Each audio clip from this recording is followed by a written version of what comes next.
3, 2, 1.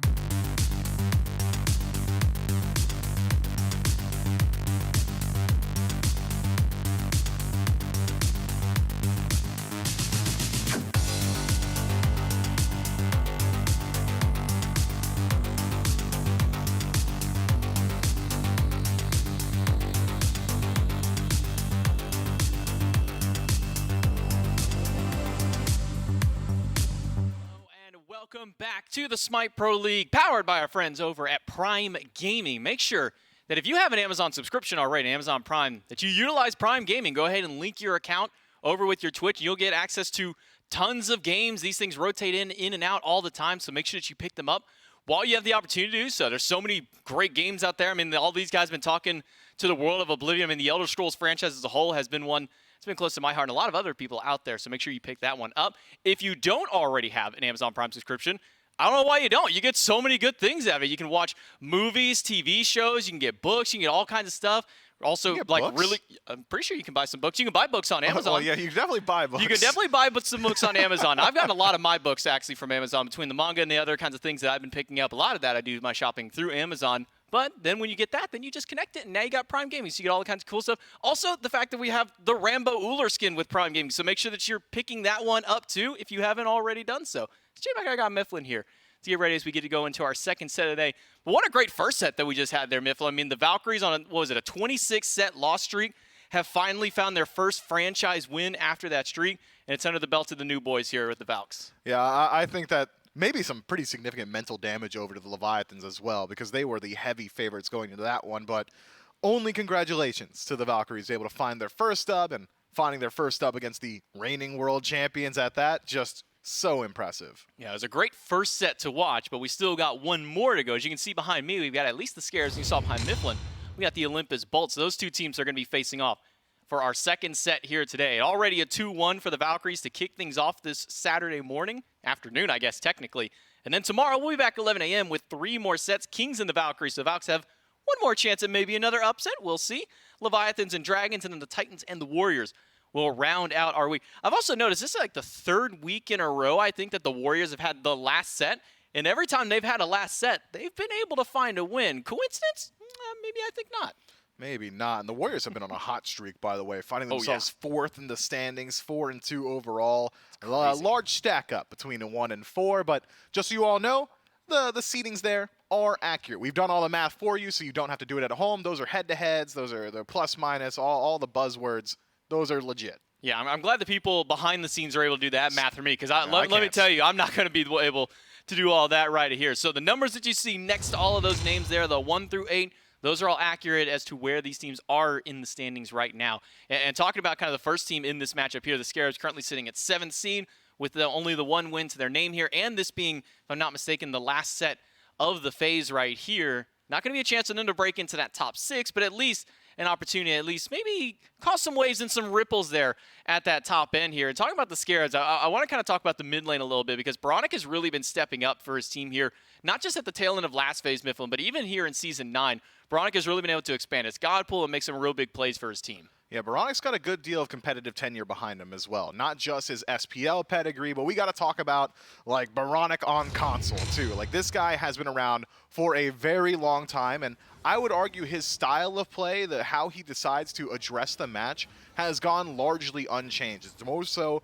him refining that style, the ability to play pretty far back in the back line, be this nearly unkillable style of play. I mean, when I think of Baronic, Charybdis fits that style very well. It's something that he saw a lot of success on, and now that she's back, I'm expecting the Scarabs to be looking towards her a fair bit. He's also one of the Yanis players in the league. He'll go towards things like the Chiron, and just very much so likes to be that, I'm going to toss out my abilities from, like, really, really far away. Surprised we don't see more Thoth from him, because I feel like that's right inside of his wheelhouse as well.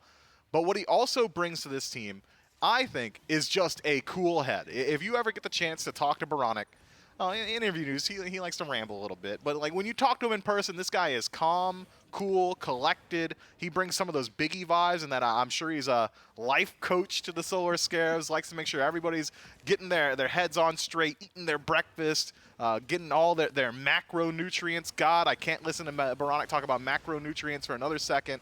I'll literally die. I don't know. Maybe so. Veronic here, though, these hunters, I like that you bring up the Charybdis because it's something that I've talked about as well, where at the end of Season 8, he started bringing this guy out towards the mid lane, and it's looked really good for him and the team. Hasn't found as much success over into the dual lane. That's why the Scarabs have really been prioritizing this Charybdis over here for Veronic. So maybe we'll see if that gets picked up here. Maybe the Bolts can ban that one away. We talk a lot about Veronic. We'll talk to him real quick here for our pregame interview. We got him standing by here. First off, Veronic, thanks for coming into it. Tell me about this macronutrients thing. Mifflin's going on about this. Why don't you tell me? I haven't heard enough about this yet. I got to say 80% of that is probably not true, but hey, I appreciate it. Yeah. About the Charybdis, I think you asked about the Charybdis, right? Yeah, I mean, tell me about this Charybdis pick, man. It's one you loved in Season 8, and you're coming back here with it now available in Season 9. I mean, is it just a pick that you just really like out here? Yeah, I mean, I don't want to go too much detail into it to like reveal anything, but I just like it. Ever since like she was released, I just kind of like her kit, and I think it plays well with how we play as a team.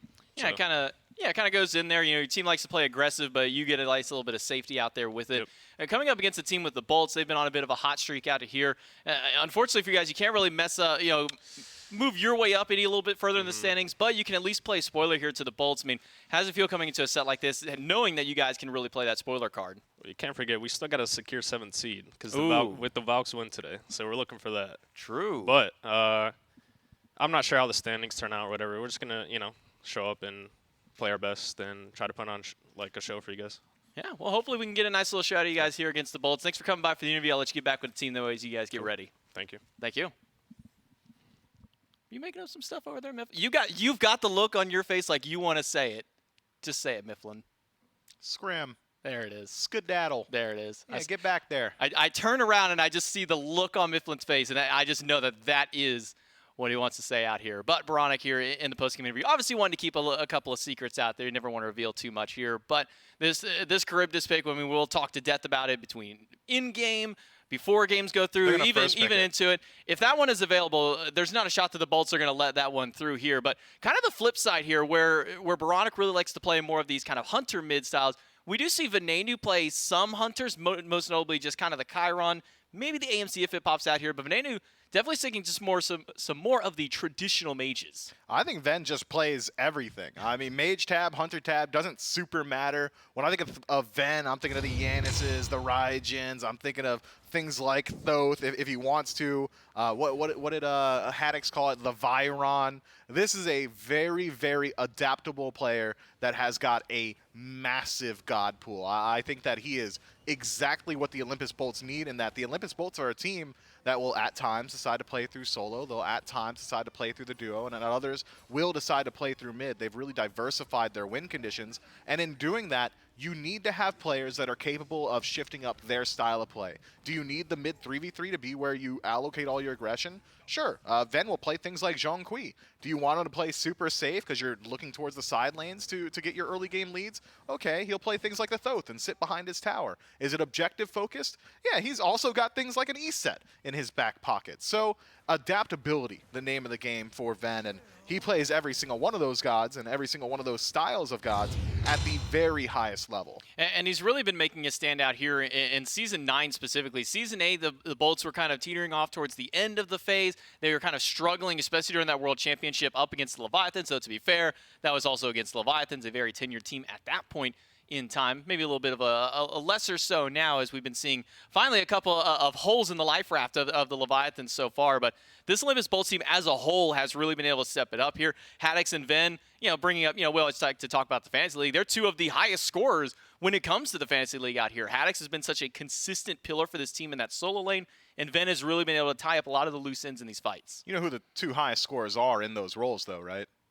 Believe it's Nika, and I'm not sure if Big Man Tings is still the highest one. Sure is he still the highest scorer? Yeah. Oh, okay. You know who has both those guys? Not me. Yeah, it's me. Yeah. I got them both. Yeah, I do not, unfortunately. No, yeah. Those points would have been nice. I got some good ones with Benny Q today, though. Those are some popping games there out of the Valkyries to give me some fantasy points. Hopefully, bring me back up there, because I'm sitting in last at that point here. But getting back on topic with the Scarabs versus the Bolts, I mean, this is a matchup that's been going for such a long time. The Bolts typically coming out on top of this one, though the Scarabs are known to at least keep games interesting, keep sets interesting, to say the very least out here. We'll jump into picks and bans for game number 1 here. Yes, sir. And with the Scarabs on a first pick, we talked about the Charybdis maybe being the option if it is left open, that the Scarabs would be potentially willing to grab for Baronic early? If it's available, I'm willing to bet that it is going to be Charybdis in that first slot. So we'll see if the Olympus Bolts are putting priority that way, and if you are dedicating a ban to Charybdis, what is it that you're leaving up and available?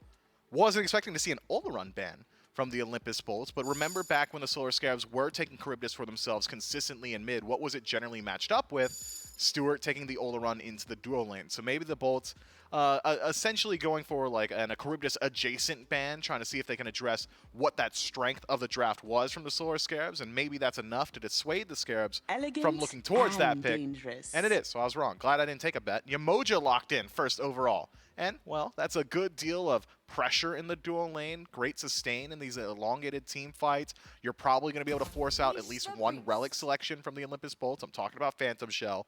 I want to see some Phantom Shell pickups. Feels like these walls have been slept on recently. And, well, there's really no poor matchup for Yamoja. Yeah, maybe for your sanity, it would be nice to see some Phantom Shells up against this one. But inbound, and we saw this in their set against the Warriors. I mean, it was the Yamoja Oleron combo that was just absolutely disgusting in that first game that brought them so much success. And Stewart has kind of been hailed as one of the better, if not one of the best Oleron players out here in the league. So no surprise that teams are still really throwing bans over towards him and making sure to put him on something maybe a little bit less so at that top end here. But Yamoja, Cabrakan, and Charybdis will be locked into the top 3 here for the Scarabs. Meanwhile, on the opposite side, Ardio and Jingwei. And Jingwei has really just brought herself back into the meta here, maybe with the nerfs to Crusher that came through and more so of these kind of more attack speed-oriented builds that we've been seeing. Jingwei's kind of been popping back here. And she still is one of the best users of a crit build. If you want to go towards things like the Wind Demon, if you don't want to go down the kin size style of build with the Silver Branch Bow, Jingwei has that option available to her. Also just incredibly safe, has decent scaling come late game, so has fit the style very well. And I think if the Olympus Bolts want to, and I'm sure they do, they can utilize Jingwei's knockup with these DR changes off of Nox to just make sure they aren't losing out on some of that chain CC potential. Nox with a Shadow Lock inside the Silence, maybe something like a stun or something else from a standard hunter like a Hou-Yi stun would get DR'd pretty significantly. Knockups do not. So Jingwei with that updraft, the first ability, just going to make sure that chain CC is the name of the game in the duo lane for the Olympus Bolts, who are, again, the villains because that's a Nox support. And there's a Nox in general. Yeah, in the SPL. Yeah, there is a Nox out here. Maybe the silver lining here, though, with this Nox pick is because Yamoja was such a high priority for the Scarabs, they don't have to worry about banning a Geb, which has always kind of been the counterplay there. If the Bolts get this Nox, you want to make sure that you have to use one of those bans to get a Geb out of there. But with Yamoja, probably not going to be a Geb unless it was some weird Geb solo kind of thing. We haven't seen Geb solo in a hot minute, though, so I don't know. I'm kind of trying to grasp at straws where they could have fit a Geb into that composition. It is Scream, though. Maybe I shouldn't even question where they could fit a God in their composition. I wouldn't put it on Scream. No. That's like 80% of their kill participation. True. You want him on Geb? I don't know about that. He's got a lot of setup. Could still hold on to the 80%. Yeah, it might not be as big of a number that 80% is hard influencing. Carry, you know. That's why we see things like Kali banned out. Nah, you want to make sure that Scream isn't playing those kinds of picks. That's true. That's true. Well, the bans with that Kali will also be a Chiron on the side of the Bolts, and then Shiva and Nemesis banned away by the Solar Scarab. So a little shot there in towards the jungle of the Olympus Bolts. It's where we've been seeing a lot of success come from this team as well. We talk about Hags, talk about Venenu, but Lasbra has also really been stepping up this season. When Lasbra is hot, the Bolts are all hot right behind him there. When Lasbra has a bit of a colder game, the rest of the team has been able to rally around a little bit more so often nowadays. It's not quite as polarizing as it used to be here, but you want to make sure you can still get Lasbra on a very potent God. You do. Lasbra has been the linchpin for this team more often than not. ESET locked in for the Olympus Bolts, and generally when ESET gets locked, I like to talk about ESET support, but with Nox in the map, I don't think that's going to be the case. Still does have some potential to flex into the jungle, but we haven't seen a whole lot of that. So I think this is going to be going over towards Ven. And now, looking at this draft for the Olympus Bolts, it's a little bit squishy, and their AoE CC a little bit lacking. But I don't think it super matters, because there's a Bakasur on the other side. And I'll go ahead and say it. Yeah, that God ain't so great. No, hasn't seen any real success so far in the SPL. Bad, I'd say. Hasn't found a full win just yet. Yeah. Any other ones? I mean, like, give me some time, man. Okay, I'll give you a few seconds. We'll talk about this other God being hovered here. Neath kind of bouncing back and forth between hunters that Stewart could maybe go for here. But traditionally when we've seen Neath picked up, it's been going more often towards the mid lane, just that we can get that World Weaver a little bit quicker across the map there. What we won't need to worry about Neath, instead it'll be Uller going over to the Solar Scares. That was a pick that Stewart was really having a lot of fun on last time when he was facing off against the Oni Warriors. We'll see if they can bring the Scarabs success here in this first game. Yeah, I wonder. I mean, like, traditional Smite knowledge dictates that it's going to be Cabrakan in the solo with Bakasura in the jungle, but maybe some potential to have Cabrakan in the jungle, toss Bakasura over into solo. With this new Golden Blade coming back, you can just kind of clear out waves, utilize that additional movement speed from his passive to maneuver the map, steal away some camps, and then get involved in those fights. You're also, in picking up Golden Blade, not sacrificing too much power on Bakasura because he gets additional passive power from Butcher Blades. Just hedging our bets. If I had to guess, I am saying it is Cabrakan in the soul lane with Baka in the jungle.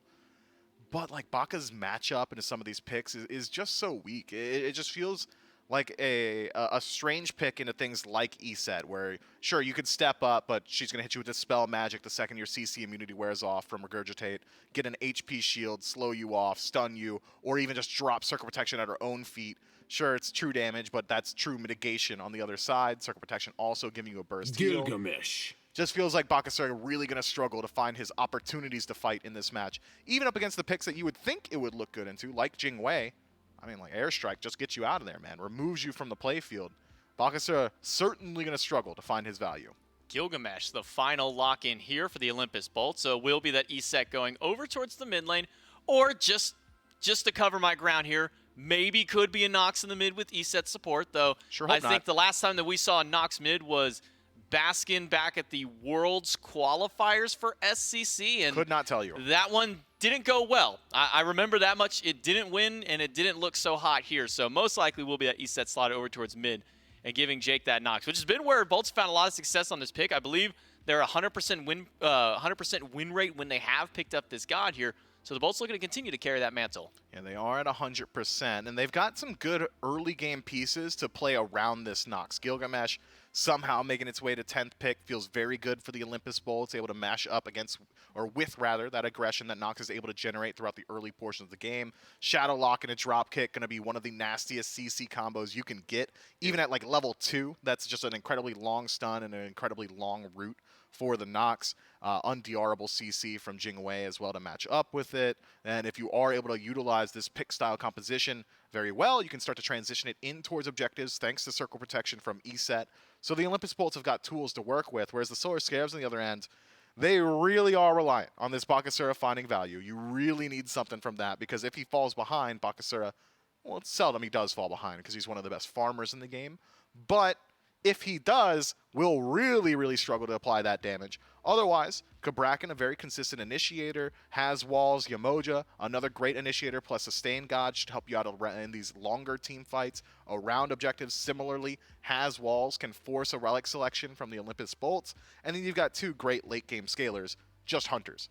I'm sure one of them will probably pick up crit. If I had to guess, Charybdis. Probably so here. I mean, going back on this Bakasura, we're going to assume it's going into the jungle. I mean, you brought up the potential of solo as a matchup there. Maybe you like that one a little bit more or less than the jungle out here, but assuming that this one is going over to Scream, where does he kind of find that avenue to get in here? Because if it's not going to be through that mid lane trying to deal with the ESET, does he go over to Duo? Does he go to Solo, Mifflin? Where does Scream try and find these first picks? I suppose you're going to Duo lane. You're really trying to hit level 5 first, which is pretty feasible for a Bakasura. His jungle clear incredibly quick. And then if you're able to get level 5 and then get involved before other people are taking over to level 5, you can start to run with that lead. But Bakasura's windows are so narrow. If you rest on your laurels for too long, eventually you just start to fall off really, really hard. Well, it's going to be a big matchup here. The Solar Scarabs need to find a win up against the Olympus Bolts to keep themselves in 7th seed. The Bolts need to win to stay in the top 4. Can they find it here in Game 1? We'll find out exactly how this one shakes out in game number 1. It's Gore, it's Trelly, and it's what I'm expecting to be an incredibly fun game to watch here. Scream is going to be piloting that Bakasura, so we will not have to go the ins and outs of what a Baka versus RDO solo lane matchup goes through. I think that saves both of us here. But that does mean that we have to talk about pretty much what the desk was nailing, which is how I think difficult this jungle could be, even with some of the item changes, Trelly. It's still Bakasura, and there's still a lot of other CC and things to slow him down on the other side. Yeah, when I think of Bakasura jungle, like full hard damage, carry style Bakasura jungle, his One kryptonite, I mean, there's many, but the one that really one kryptonite. yeah, the one that really shuts him down is amount of CC and lockdown. You're facing a Nox, there's an E-set, the Gilgamesh kick, and Ardio. I mean, Scream knew all of this going in, right? He saw the pick and was like, I want to almost last pick this bug, give or take. So he seems to have answers for it, or at least thinks he has answers for it. I think his work's going to be cut out for him. Probably what Mifflin highlighted, just run to farm as quickly as possible, get a lead in that jungle, and then at level 5, you know, look for your power spikes and try to run some people down with Regurgitate. I have to give Scary D a clap on the back. Already got the beads down from Haddix just from the trimmers. And then aggression from Stewart, a good stun onto Bera. Misses the stun there from inbound.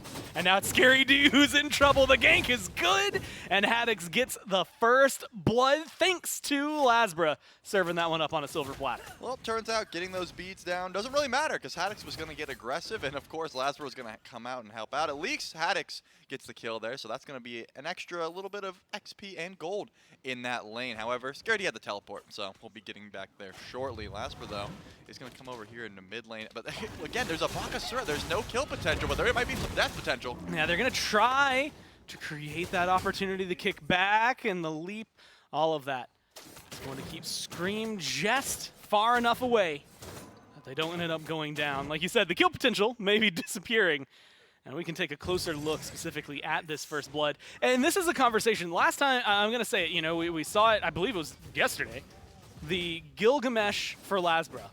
And last week it looked pretty solid, but at least game 1 versus the Titans did not provide a whole ton. And so I think that that's something that they have to keep in mind here, is that this pick has been a little hot and cold sometimes from Lasbra. That's a good start to try and change what we saw the other day. I don't know if you saw it, but Haddix definitely stole that kill with the last auto. I think Lasbra's jump would have certainly. No, I don't think he needed he to. Goes, secured. Lasbra came over, wanted the gank tags, and Haddix said, I'm taking that one. But given how Haddix has been playing as of recently, giving him that last hit, probably just better at this point. Once he gets these builds online, I believe I was talking to Barra earlier, and he just said, like, Haddix hits a point in the game where he just says, all right, I'm unkillable, and it's usually true. So he will get to that point. He'll just tell his team, by the way, guys, I'm unkillable, and then that's it. He's unkillable. I haven't seen anyone prove him wrong yet. He was on the Cthulhu last time he said that, but Ardio got to be pretty similar, I imagine. Yeah, I mean, at some point, you're still a late-game Guardian with a lot of CC and typical survivability because of the disengages you have. It feels like he should be able to bring that quote back, at least for themselves. And we're looking at level 5. Mifflin had said if you're Bakasura, you're hoping you're hitting level 5 first. At least has managed to get there before the duo lane. Maybe not looking to beat Scary D to it, but still did that as well. We haven't seen a lot of presence from the Baka over there, or mod presence from the Baka at all. Just a little bit of farming still going towards the back camps as of right now. And so I guess the question at this point is, when do we see the Baka? I guess he's a late-game hyper carry, so maybe he wants to do this. Just kind of chill out for a little while and see what can happen. Maybe it's actually going to be a gank onto Haddix. Aggressive, good stun from Haddix, and there's going to be the ult from Scream. The attacks are there. The walls are up from Scary D, but it's Lasbra with the slow. Lasbra with the drop kick, and the damage seems to be good enough. They at least get one and turn this around. A second kill onto Scary D. Unfortunate for Scream. Totally just missed the... I guess it's the throw-up of Regurgitate. The goo. It was the cripple goo was not there, which means Haddix is allowed to juke around in the dash, and then at that point you don't have that much damage. The minions aren't there, and of course a great return gank by Lasbra. I was gonna say, if this goes anything from what we just saw, yeah, the Regurgitate goo. He missed the slow. Yeah, I like that more field. than what else it could be called. With an ability called Regurgitate, I don't want to think about it that much, if I'm honest with you. I had to bring it up. It is my job to be analytical, and that was some throw-up. So he missed it. He missed it, unfortunately. So Haddix was able to dash around. We know why that gank went so well, and that's why, unfortunate. But Barracuda going to dash in, immediately met with an axe from Stewart, and he will be able to just sort of hot step his way back underneath this tower. Jake has been spending a lot of time over here trying to make sure that his ADC gets some farm. He's going the Dev Gauntlets route, which usually does get out pressured by that Transcendence route, at least once those items are finished. So far, it seems like maybe a little bit of gold, a tier 2 versus a tier 1 for Barra, so might not be the end of everything for Stewart right now, especially with how this gets aggressive. It's going to be fun to watch how that comes through. Jake finally leaves the lane. Oh, and I thought there was going to be a little bit more shadow lock just wide of locking down Baronic there. And so they don't have to worry about it. Bakasura's going for an invade. And with this level of clear, seems like it was no problem for him. Golden Blade finished up and is now just around here. Purple buff invaded. Bear is going to try to defend it and secure it, but is that going to be too much? Has the ult and barely gets out of there, but Jake might have gone too deep for this one. A good dash gets him away, but great walls from inbound keep him locked in there. Ult from Jake lowers the damage coming back his way, and now Lasbra is here to help out. The damage is good. The winds of Shamash help isolate a little bit. Screams low, but Lasbra doesn't have mana to work with. Stewart's presence along with inbound. That's enough to make the bolts disengage. Vin, he's looping around the Gold Fury, spots who he wants, goes for it, gets the stun out of the back, and now it's just going to be one shot from the Wind Gust and a bigger gank from the mid laner. I was wondering if they had anything else there, but it looks like they will not be going for inbound here. They got everything they came for. The kill onto Scream will be quite massive, and now they're just able to retreat, pick up those oracles, and get some vision. Last time Lazar played Gilgamesh, I brought this up because it was annoying. I wanted to see what he got from his quest. At level 5, I always check and see what these Gilgamesh get. He never went and got it, and so far he hasn't got it this time. So he must have been pretty unlucky with the placement of that quest, probably under a tower, as Veronic is going to have to dash away there, getting a little bit aggressed upon. But we'll have to see if he does end up going on that quest, because it's always a little bit of RNG you guys like to look at. If there's at any point in the next like 3 minutes that Lasbra seems wildly out of position, it's for the quest. So just watch the item and we'll see. As otherwise, like you said, he would have just scooped it up wherever it may be. And that's always the interesting thing. I'm going to make this as a statement. I don't think this is a hot take. Probably not worth it to go die for your quest if you're running into the enemy jungle. So I don't know that we'll get to see it for minutes at this point. We might get to see a little bit more. Mid lane circle protection drop down. Vin uses that to heal up. The stun just off the mark from Veronic and isn't going to be able to get the damage tick. Not going to be enough from Jake. Scream gets out of this one alive. Lasbra a little late to the party. So they keep this one completely neutral. A couple of people forced out. Yeah, Scream, I like the idea where you're trying to get as aggressive as possible early on when you have the minions stacked up for this Baka pick, but with just the Golden Blade, not too much damage just yet. You're not really able to kill through a circle of protection. I'm not sure you'll ever be able to kill through a circle of protection, but at least right now you certainly can. So trading ult for ult, certainly not a terrible option, at least right now, but if you are in this Bakasura, I can't imagine that you want to get behind right now. You're 0-1, you're a level down to Lasbra in the jungle. There is some like late game hard carry potential, but just at the moment, it's not going to be the best option. 2,300 gold, give or take. It's going to flow around with some of these minion waves. The Bolts have a comfortable lead. I've been using that word a whole ton this weekend, but I think it's a good description for where they're at. There's the lockdown from Jake. The beads forced out by Stewart. Good axe as well onto Barra, just to kind of slow some of that aggression down. Scream is looking to chase down Venenu. Lasbra's here, drop kick into the wall, and the damage is just too much for this Bakasura. One more tick, and Lasbra kills off the jungler. Duo lane, meanwhile, has been aggressive on the purple buff. Inbound, Riptide's out of there. Stewart uses a leap to get over the wall. It's still a kill, and the Bolts are up 4-0. I mean, I don't want to hate on this Baka pick too much, because I understand wanting to try something new.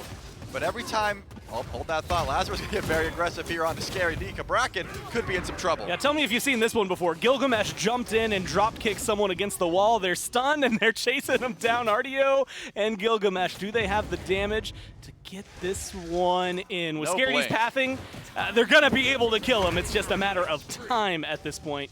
So they get rid of the solo laners. 0-5-0 for the right side of the map here. 3 kills onto Scary D, 2 now onto Scream. Yeah, solid 3K gold lead so far. I mean, there is a few avenues for the Bolts to look for a Gold Fury if they want to go for it, but Barracuda doesn't really have too much damage online. Still just the Dev Gauntlet, so hasn't really backed in a little bit. Right now, level 10, so farming pretty effectively in this lane, getting about 40 stacks on those Dev Gauntlets, and you're getting the Gilded Arrow as well, so the gold lead is going to be pretty solid. But, again, Circle Protection is on the map, so at that point you want to make sure your wards are always down on this Gold Fury. The vision is going to be key, because before you know it, it could just be bursted like about 700 damage, give or take, if you can fully charge it up right now. It's a lot, so you got to always be watching out for that. Probably closer to about 500, but still, right now, you got to make sure the vision's strong. But it looks like it's not the Bolts who are going for it. The Scarabs are going to go for this play. They have the vision on it. The Gold Fury started up, burned down, and the Scarabs able to secure that. Good ult from Jake, but not enough to be able to steal that one away. Still looking for more afterward. That will alleviate a lot of the pressure of the gold the Bolts have picked up. And it seems like it's going to be enough as well for the Scarabs to disengage on that. So that's a big win for them in a game of otherwise L's that has been handed their way. They're finally able to pick up just a little bit of gold.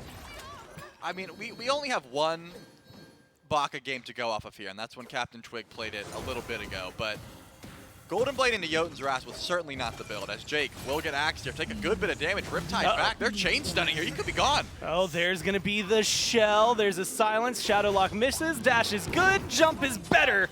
And Scream's going to put the Scarabs up on the board with a kill on to the support. They lose the Pyromancer in response to that one. So they're feeling, I guess, good about the kill. Maybe not so good, again, about the gold. That is going to kind of help counter that Gold Fury from earlier. Yeah, I guess the whole point of this is you're probably going to see more cooldowns from Scream, and his ability's doing a little bit more inbound. Going to steal away the Obelisk here, or at least get a little bit closer. But Barra is actually going to steal that offering away, and now Bobby's going to have to juke out some autos. 2 crits in a row. This is not some great RNG for you, but Scream's here. Yeah, Scream's here. Ult from Barra. Forced beads down as well. So Barra has to play carefully over the next couple of minutes.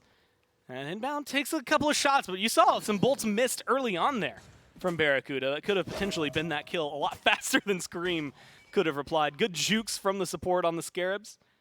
And just keeping things, I want to say, more in a neutral state, right? Like, we've plateaued for a little bit. It hadn't been explosive in either side. And with both of the neutral objectives, the big neutral objectives, say for the Fire Giant down, it feels like it's going to be either pick-oriented the way these teams have been going, or more of a stalemate for a couple minutes. I want to see the Fire Giant pulled right now with Baka minions, but they don't have that much damage available. Awesome Jake is going to try to steal away these obelisks, but inbound here to defend them. It looks like both of these teams are putting a good amount of stock into this Indra Scepter. The obelisk is going to give them a fair bit of golden XP, as well as that Indra Scepter that's going to help them out with damage. And inbound, you're not going to be able to save this one. There's too many bolts here. You might get trapped here.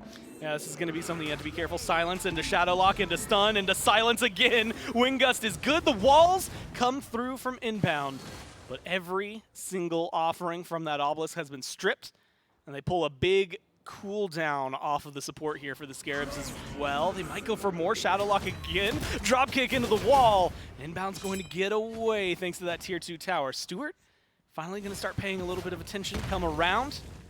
But it looks like the bolts are trying to run out of this one. Yeah, Stewart does not seem to want to rotate over at the moment, just sort of pushing his wave as much as he can. He's like, you guys are good, right? I'm just going to keep clearing this, and that does seem to be the case. This Uller pick comes online a little bit harder. One more item, I'd say. Transcendence into Jotuns, you have a lot of damage in your own right, but not too much. Going to jump in to Barracuda here, and just ult the axe, not really wanting to deal with that, but Scream is wrapping around here, and now there's no airstrike. Barra might get dove. He's under the tier 2. He's running those the whole way. Minions, I was going to say, those minions are helpful. He's sitting on the back of the tier 2 line. Now, that's only enough to stop Scream, and Stewart, I guess, from going that deep. Stewart does get the tier 1 in left, though, so a nice structure stripped away from the bolts. They do still spawn their Scepter. Lasber scoops this one up now, maybe looking for a little more fight in the jungle. But it's just inbound. Is it worth trying to hard commit on them? They might just go for Baronic instead. Silence is there, but no other lockdown. And the tower line for the Bolts is not looking healthy. No, Baronic in that mid lane has pretty much been trying to get that tower down as quickly as possible. Went for the same build he went last time with that Brawler's Beatstick into the Toxic Blade. An interesting build because you wouldn't really expect it on the Charybdis. I suppose you do get the value, get a lot of anti-heal onto this E set. You can deal with the healing from Barracuda's Dev Gauntlet, that sort of thing. Is Barracuda gonna dash in here, try to take a 1v1 with Stewart, but got the jump available, so we'll just leap away, try not to get chased down. Probably sensed that there was going to be a rotation here. And it looks like the red buff is going to be what they have their eyes on. Yeah, the duo lane right now is the crit lifesteal versus the Jotun's Wrath Transcendence. It's all cooldowns and ability damage versus I'm going to smack you and heal up. And the Bolts, well, at least come out on top of that one. You mentioned it, but the red buff Invade came through as well.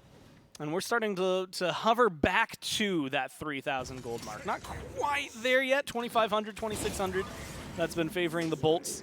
But they would like to expand that a little bit more. Stun from Stewart onto Jake. Goes for a leap to cut off a path. Jake goes the other way, though. With a lot of damage still coming out of Stewart, it's not enough to find the kill. What might find a kill here is Scary D once again under the eyes of 2 Bolts, stunned under the tower, and one more hit makes them 0-4-0. Haddix 2-0-2 right now. The Bolts putting a lot of stock into the right-hand side of the map. Yeah, making sure this Cabrakan can't get online seems to be the name of the game. Scream will answer back and find a kill onto Awesome Jake, so that's going to be a nice return because the Gold Fury, Primal Fury, has spawned in here, but Ven has circle protection, might go for the steal, but can't step up too far. Yeah, do you want to try to walk into 4 of them? Bear is low, good stun from Vin, but not enough circle protection, a little bit late. It is going to get popped, but used nonetheless, and not on the Fury. Lasbra and Haddix are here. Now they're going for more. A double stun from Lasbra. There's the Winds of Shamash, and they're looking for the chase down. Split targets, Baronic and Inbound, both incredibly low, and they're both looking to fall. Haddix takes one, and Lasbra is looking for the other. Doesn't seem like he's going to let up. The Scepter doing more damage than him, but there's the kill. And now Stewart job kicked against the wall. Lasbra takes a lot of damage there from the tower, jumps away to the waiting arms of his team. Great stun from Vin, and it's the Aegis on the other side healing onto Lasbra, and they turn that one around. Scream still picks up a kill onto Vin, and it's going back and forth. Trelly, Scary D's involved in this one, and finally makes one of those zeros a 1 in the assist column. Seems like this time he can escape Haddix and Lasbra. Yeah, Scream with no ultimate really can't try and defend here, just wants to take away the red buff and get out if possible, but also that means there's not too much DPS. No, just kidding, Barracuda can fly back because Jingwei has that passive, so already back in this Primal Fury, and this one will get picked up. I noticed it during that fight, but Lasbra actually did get his quest and sell it off so he could finish that full serrated edge. It was the Light Blade, tier 1 of like Aussie. That was the item that he got, and he said, you know what, I'm going to sell that. Just a little bit extra gold there. 5-0 on the Gilgamesh. Surprised that he even needed extra gold, but the Pyromancer's being looked at, and it will go the way of the Scarabs. Jake was there, just a little bit too late. I was wondering, you know, maybe risky to try and just dash forward for that one, especially depending on what ability you're trying to throw. It didn't have a lot of timing going in his favor. So it's a Pyromancer for a Fury. Kills go back and forth, although I look up and I see Lasbra at 5-0-4, and that's never a good sign. So it feels like things are getting back. Unless you're a Bolts fan. Well, yeah, I guess if you're a Bolts fan, you love it. 3,000 in their favor. You're absolutely happy. If you're the Scarabs, you're maybe not too happy right now, or a Scarabs fan. Maybe not as happy as you could be. But this is where things get interesting. We're talking about Baka as a late-game hyper carry. I think we have to add in the fact that there are also 2 Hunters on this squad. It feels like the Scarabs are going to start hitting some big power spikes soon. You say that, and it is true, but I'm looking at what the Olympus Bolts have done to try and counteract that. Right now, Ven has Jade Emperor's Crown. That's good. Awesome Jake has Sovereignty and Witchblade, and Haddix has this Midgardian Mail. All of those scream to me, these auto attackers that you have are not going to be having too much fun. Your attack speed will be slowed if you're near Jake. It'll be slowed if you even touch Haddix, as well as your movement speed. And we have Jade Emperors and Sovereignty to try and lower your damage and raise our protection. So the physical damage dealers of the Scarabs have their work cut out for them right now. Of course, Scream with Butcher's Blade has some true damage there, but the attack speed still is going to hurt. And now another Witchblade, just in case one wasn't enough. They don't case. stack, but Haddix is going to have one, so that aura is going to be maybe ever present. I mean, at this point, what are you missing? You're essentially just missing Horrific, right, Yep. for attack speed slows and some damage reduction. Maybe that will be Jake's next relic. I guess we'll find out on the next back. This is a really good counter build, though, to try and deal with that. A lot of shells as well, and the Phantom shells, so it's even more helpful in their favor. Scream has to use the beads. He's running away in the jungle. Lasbra on the chase, but it doesn't seem like that's going to be enough. With Scary D present, and it seems like maybe they just have a different target in mind. They're going for mid. Yeah, at this point, anytime that Scream doesn't want to die, he really shouldn't have to, as long as there's some minions to eat and he can run away. But Scary D wrapping around here. He's not going to go for anyone in the mid lane. He's going behind, trying to find Lasbra. Yeah, Lasbra's low. Barra forced to ult early. Lasbra could go down here, and that's a huge kill. 5-1-4 now for the Bolts jungler, but they lose Scream in the process. Jake, he's still a squishy mage, still potential to turn this one around. Haddix kind of leading the forefront for the Bolts. They're surging forward one more time. Inbound throws up the walls to try and block things off, and Haddix does not have a lot to answer this one. Still manages to make it out of there. Baronic throws out the stun, but it's not going to connect onto Venenu. Just a little short. So it ends up going 1-for-1, but a massive kill onto Lasbra. That is a huge weight in favor of the Scarabs. Yeah, all of that for a 1-for-1, but that shutdown bounty is what you really need to look at there. Killing Lasbra is going to make whoever got the last hit a very happy camper there. So the extra gold is going to go a long way. Stewart is going to confirm these oracles. Oni Fury not going to be up for a little bit longer, but making sure have this vision on this side of the map is also going to help out. Looking at Barracuda, goes the tried and true build that I've seen so much ever since the Crusher and Aussie nerfs.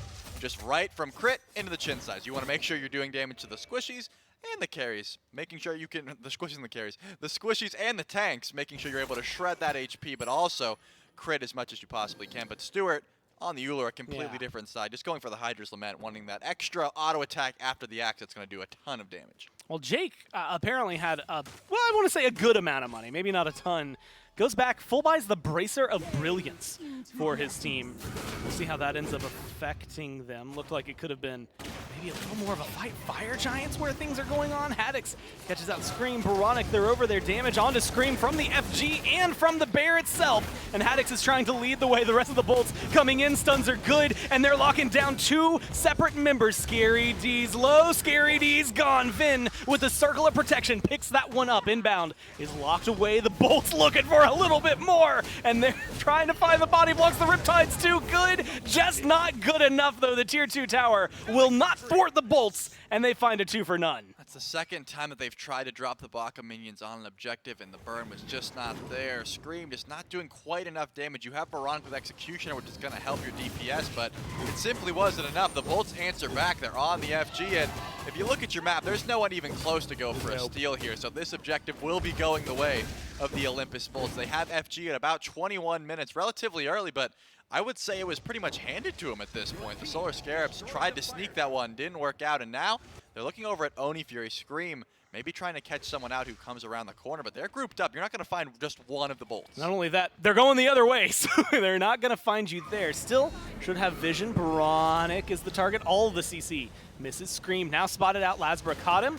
And it's just the question of how do they turn? Do they want to go for the jungler? Blink forward from Scream or immediately onto Venenu. Venenu is in a little bit of trouble, but has backup in Lasbra. Scream has to leap out of there, and now the bolts are looking to find forward. A big two-man stun from Baronic, and the damage to the walls, they're good. Jake goes inside of Haddix, and Haddix is just trying to run away, but it's not going to be enough. The front line from the bolts taken down, and it's a double kill for Stuart, and moving even further forward. Scream shows some presence on the right-hand side of the map. Bara, in the meantime, was pushing down to the Phoenix halfway on the right side. Bird, three-man stun from Lasbra, and they're looking to turn this around. A great amount of damage from Vin. Gets a kill onto Baronic, and Bara is joining the fight just a little bit late. Leap from Stuart for the disengage. But the bolts, it seems like they still want more. I mean, at this point, the Solar Scarabs have taken FG off of 2. They're trying to chase this one down. Only 3 strong are the Olympus bolts, but sitting around a corner, they do have a few different options here. Scream's ult is almost back up. This Jotun's Wrath build is going to help out a little bit. You get that cooldown. You can get a few more regurgitates off in these fights, but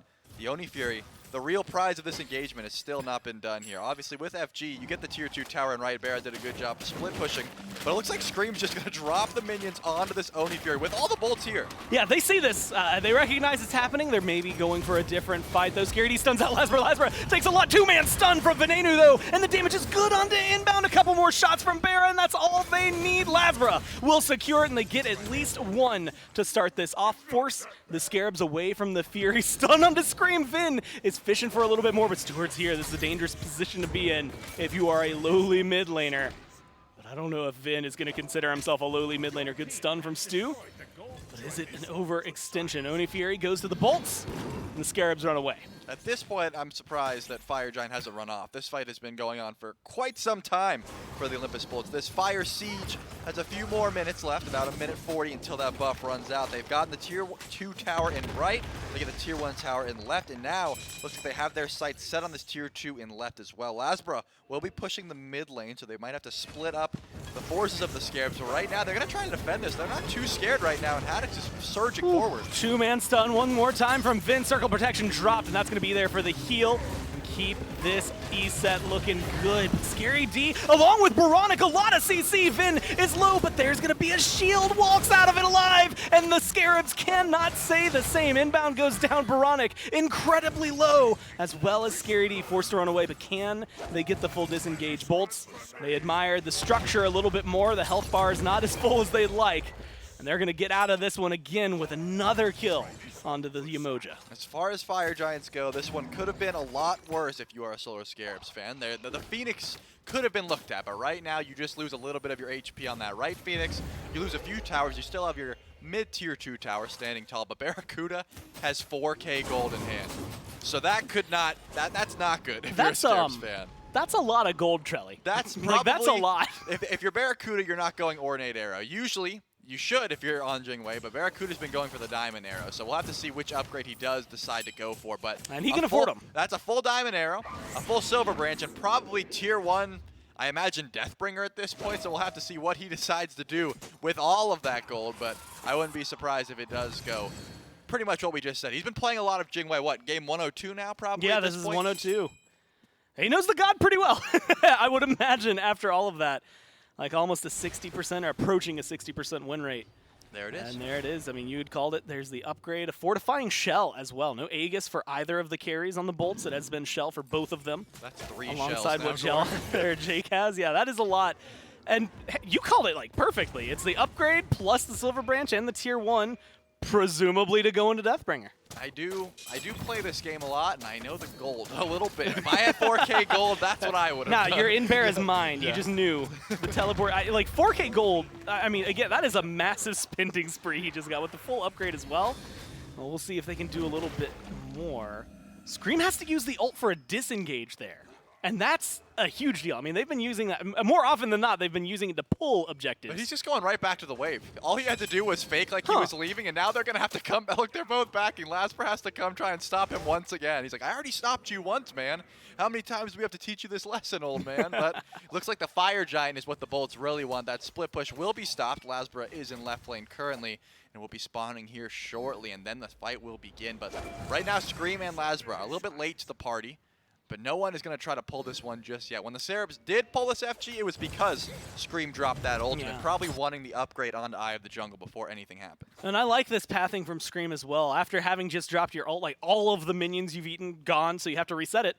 And what's he doing? He goes back camps to red buff to mid Harpies, and now back over to mid. It's going to be maybe an engage from the Bolts, those Screams in their backline if he so chooses. Good stun from Vin. The damage is great. Lasper is chasing down a little bit more, but taking more than he bargained for. There's one shell that gets popped already for the Bolts, and the stuns aren't there. Scream is on Jake, but Scream is getting silenced. Scream's getting CC'd. Scream's getting killed, and it's Haddix with credit for that one. Lasper goes in, Lasper goes down, but not without taking out inbound first. 2 for 1. The jungler from the Bolts is gone. They turn their attention back to the FG. Yeah, trading jungles wouldn't have been the worst thing in the world, but you lose inbound, so now you lose your sustain. If you want to get poked out in this fight, you're not going to be able to stick around. Scary D, though, will have to blink away from the shadow lock from Awesome Jake, not wanting to get locked down. If you lose your tank, this FG definitely goes down. Stewart, though, is so far up. Shadow lock beats forced. Aegis still up for Stewart. Veronic goes down into the whirlpool and is able to make it around the corner. Aegis buys a lot of worth there, but is it enough? No, still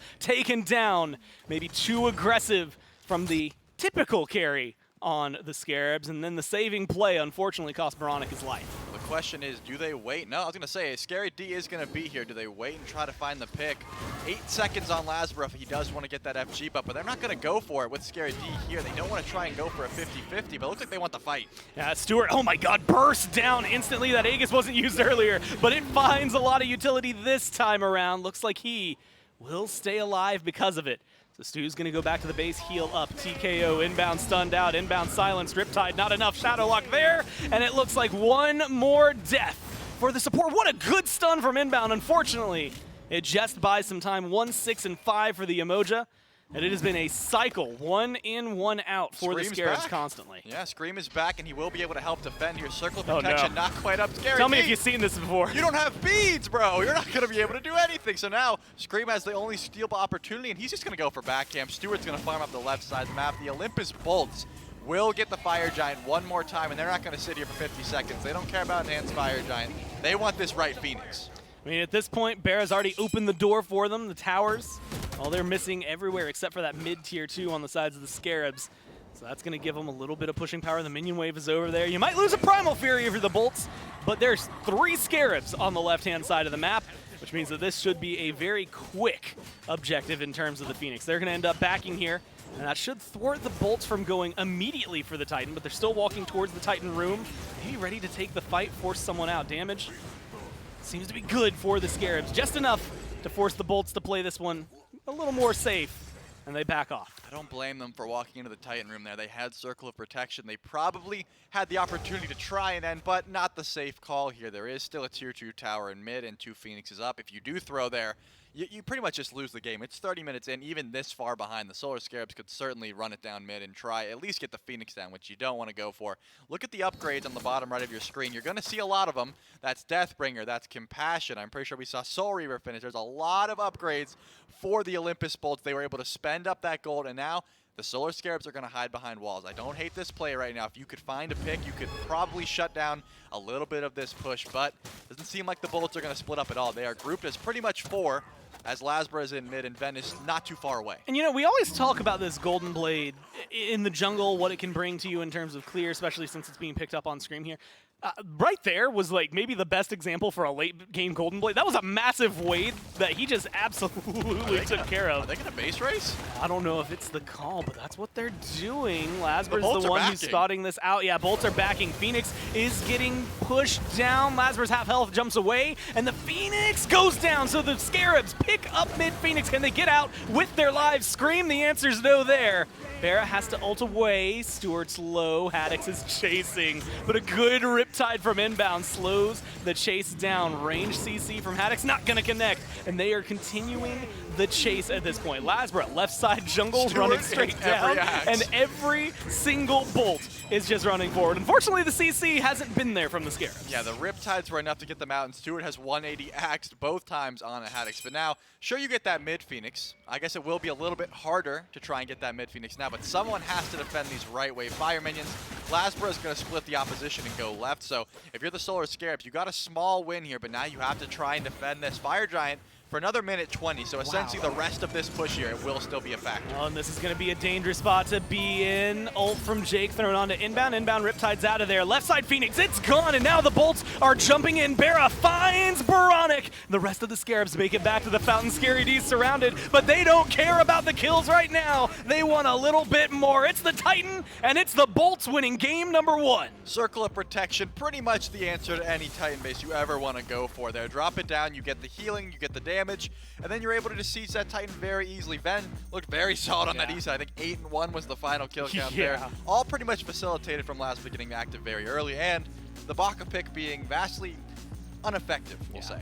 I think there were a lot of moments, and we got to see it a few times, where Baka goes in, Baka's silent, stunned, drop kicked, etc., etc. Unfortunately, wasn't able to find too much. A lot of proactive play from Lasbra, and then just, I'm going to call him out, just nuts, like 2-man, 3-man stuns on those Spirit Balls. Looked really good for the Bolts, but the Scarabs weren't completely out of it the entire time. We'll see if they can put on a show for us here as we move on towards game number 2, right after this.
If you got a glass, fill it, cause I need it now.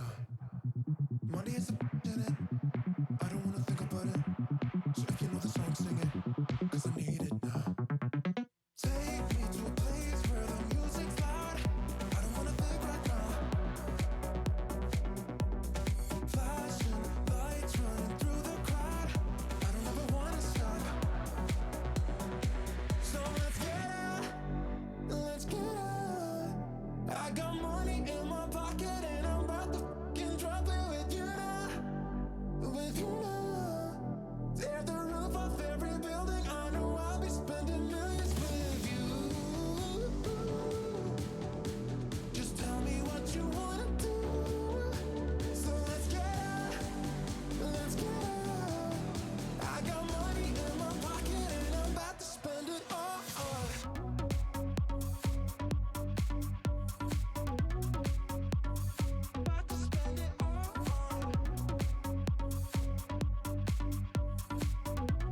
Well, here in Game 1, the Solar Scarabs were able to put a decent fight up against the Olympus Bolts, but the builds and the draft of the Bolts have taken around this Solar Scarabs team was just a little bit too much for the Scarabs to handle. I mean, we're getting towards the mid stages of the game, and there's double Witchblade, there's mid-Guardian Mails, there's all this physical protection, attack speed debuff built up here by the Bolts. And Mifflin kind of just made it to where the Scarabs, even when they were able to get to the team fighting stage, when they were able to get to them, they just weren't that effective up against the Bolts. Yeah, just massive draft diff. Like triple auto attacker composition. You know what I mean? Like one of your in a double hunter comp when one of them's Uhl, it's really hard to utilize that. One of your auto attacker is Bakasura, so like what's he really doing? A lot of split pushing, I suppose. Took out a lot of towers. Scream gave his team a lot of global gold. Never really fell too far behind either because Bakasura is really good at farming. But once we got to those team fights, the Witchblades, the circle protections were just a little bit too much to deal with. There were a couple of moments where I thought, I believe it was a double Toxic Blade pickup from the Solar Scarabs where I saw Circle Protection didn't get the most value. And I was like, okay, well maybe this team fight's got something cooking up. Maybe there's some value to this. And then I looked at like the Solar Scarabs and was like, oh, it wasn't about the heal. Like they just died to the Circle Protection. So I think you could probably chalk Game 1 up to a massive draft diff. The Olympus Bolts, once they were in that team fight phase, just felt like there wasn't a whole lot they could do wrong into this composition. The couple of team fights that went even, I would argue, were mechanical misplays from the Olympus Bolts, where maybe Lazara dives a little too deep and decides to trade out his life for Bobby's or something along those lines. But at no point past like 16 minutes in was like, oh, okay, I'm concerned about the Bolt's ability to win. This play right here, though, super sick. Just like, shh, pay attention. Okay. That's crisp. Oh, hold on. And then the circle protection. Oh, wait. And then that guy dies. Oh, that's crisp. It's clean. I'm gonna be honest. I'm really loving these new camera angles that we're getting with these replays. I mean, I'm not sure if it's all Billy back there doing that one, but if it is, props to him, whoever it is specifically. Okay, I've been told it is all Billy. So Billy, good work on these new angles, man. I'm really loving them for these plays. Really getting some nice dynamic shots there. But first off, it's hard enough to get a double drop kick stun. You know, the person that you kick and then the one person. The fact that Lazara found a triple during that fight might be one of the coolest drop kicks that we have seen so far out here. And the Olympus Bolts able to find their victory in Game 1. Venenu with nearly 28,000 damage to his name. Not to discount Stewart and Scary D on the opposite side here. I mean, 30k out of the Uller. Typically seen as more of a single target style of character. You get that one full combo on somebody. There goes like 1,500 plus of their HP out there. But able to top out the charts at least for the Scarabs here. He was. Damage was not the issue for the Solar Scarabs. Well, in a couple of team fights it probably was. But with Stu putting up the most in the lobby and Scary D having a pretty arguably great performance as far as damage output is concerned, especially considering how his game started. First blooded, I believe, at about the 1 minute mark, was still able to make his impact on the match. But the Olympus Bolts, with a superior strategy, were able to take Game 1. Gotta think we're going to see some adaptations from the Solar Scarabs in Game 2. Yeah, need to see him here as we get ready to jump into picks and bans for Game number 2. We'll see if the Scarabs make some of those change up here. But so far, their strat of the Scarabs in their last couple of sets, at the very least, has been to get this double hunter style of composition for themselves. Typically one with either an AMC or a Charybdis for that extra little bit of protection shred that comes from those two gods to really be able to help alleviate the fact that they need a second hunter here. But a lot of these SPL teams were kind of past this double hunter phase. They've already gone through and fought these plenty of times before. So we're finally seeing some adaptation up there against it. But the Bolts, as far as their bans are concerned, they're going to keep it the exact same that has been going up against the Scarabs. Osiris, Kleena, and Olorun once again all banned away. The Scarabs will take away Dodgy, Cthulhu, and Poseidon here away from the Bolts. And that's going to open up, once again, another very early Umoja pick. Yeah, Umoja, I mean, it's just like a very good blanket lock-in. You're not having too many bad matchups. You're still able to heal your team. You're probably able to control some of those relics. I'm sounding like the exact death segment from Desk 1, but now, all the things I said then still true. I wonder if the Olympus Bolts are going to keep with their same style draft. Is it going to be another salty run back here? Oh, hey, fam. Things like it. Yep, this is the exact same. And they can just keep this one going here. I believe it was Cabrakan Charybdis. Let's see it. Solar Scarab. So there's Show the me Charybdis. Cabractus. The Cabractus. I just combined the two of them together. Hey, you were right to do it. It's the combo they went with in Game 1. We'll see if it is the combo here in Game number 2, and it is. So far, same top 5. It's just not going to be Baka. Out of the Scarabs. No, we can't have the Baka, man. Yeah, Bolts are banning it, surely. Like that, it was Yeah, dominant. It was way too much to deal with here. All those towers that used to be there and were no longer there because of the Bakasura. They're gone. Yeah, no, the Bolts won't let that one happen again. So far, the Solar Scarabs top 3, the exact same. Bolts, similarly, the exact same. Is it going to be the Nox? That was what they got in game number 1. I don't see any reason the Bolts would change their draft. Unless they are worried about some change-ups in the bans from the Solar Scarabs. If it was Nox in game 1, wouldn't be too surprised if they take ESET here. I think ESET went largely unmitigated in a lot of those team fights because of the style of draft the Solar Scarabs have taken for themselves. But why fix it if it ain't broke? And it simply ain't broke. The Olympus Bolts, top 3, the exact same. Solar Scarabs, top 3, the exact same. Here come the adaptations. Whoa there. Bakasura banned out. We knew. That's a new one, though. That means we can't have the full salty run back, though. I remember at one point it actually got brought up how many, like, 100% salty run back. I think in the course of the SPL's history, we've only had, like, 3 times where the exact draft has been duplicated from game 1 to game 2 and whatnot, which isn't a lot when you think about how much Smite has been played over the course of now 9 seasons that we've been going here. But the Bakasura ban and the Kali, so the Bolt's still sticking with jungle priority here. Nemesis and Shiva were the gods last time by the Solar Scarabs. They'll still keep the Shiva there, but it's going to be ESET banned away. So we're not going to be allowed to have a full run back on either squad, as both the ESET and the Bakasura have been banned away from game 1 into game 2. Yeah, maybe Ven goes towards something like Thoth if he wants to play a little bit further back. Wouldn't be surprised if Zhang Kui's a selection here either. Would fit the style of draft, this dive-heavy composition that the Bolts have been playing so far. So options available for Ven. Doesn't even necessarily need to take his pick here. Can wait and get the full look at the Solar Scarabs draft. Whereas on the other hand, the Solar Scarabs, the only adaptation they're going to be forced into making is a shift up inside the jungle. I was thinking maybe Gilgamesh could be where Scream sets his eyes, taken away now by the Olympus Bolt, so no longer an option. Because it's Scream, maybe Naja jumps out to the forefront.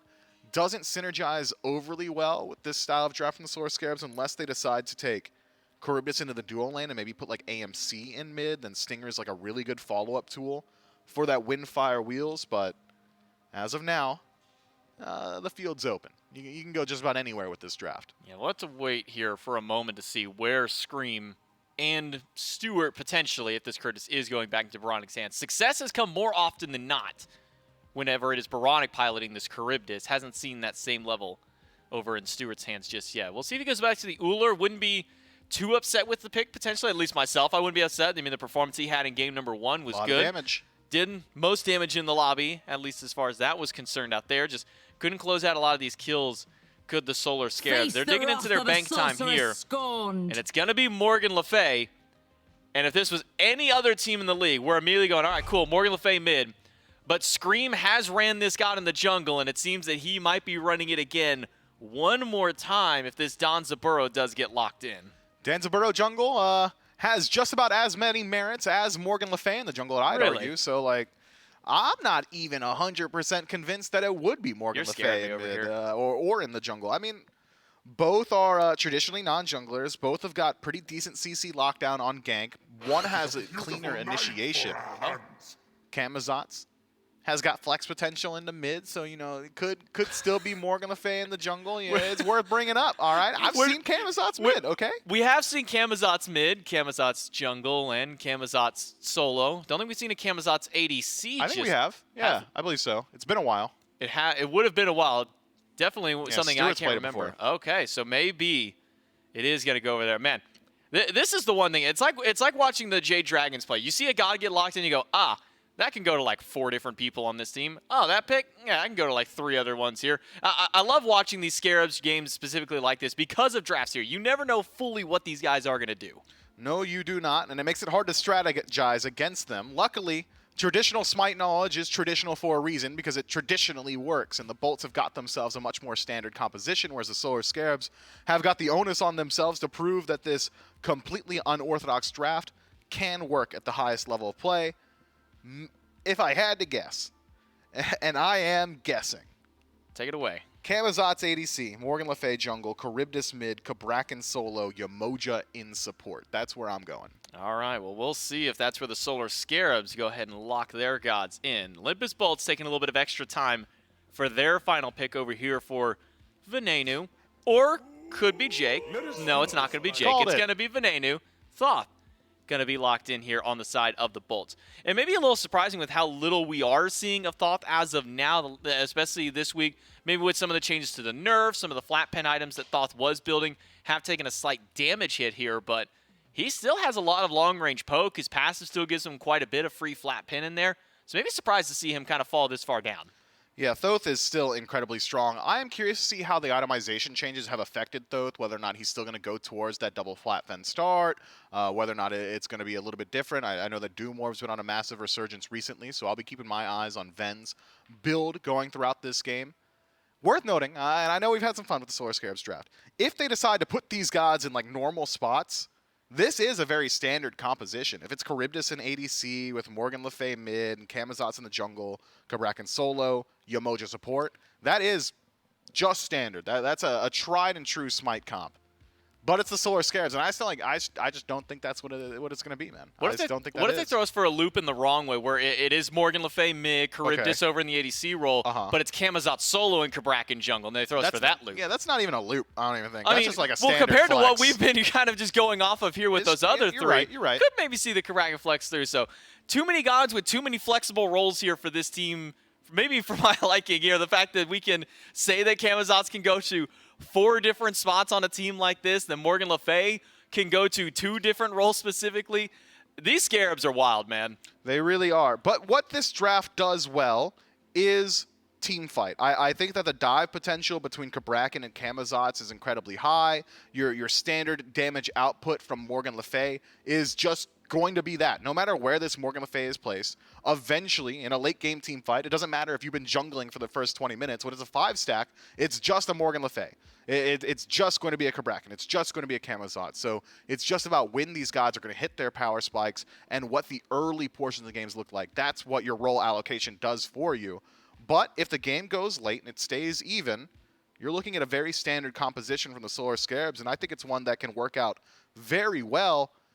I'm just not sure how well the laning phase is going to go, depending on where the gods go. Yeah, I think the biggest question here on the Scarabs and kind of how their early game may go, how their mid transition will be, is really just where these gods are going to line out on their side. But we can take maybe an easier look over here at the Bolts to see kind of where they're going to be going. Let's figure out where all the puzzle pieces fall into place here on the side of the Solar Scarabs. Game number 2 starts right now. And we'll see where the shuffle ends up over here. As the Scarabs look to bounce back this game.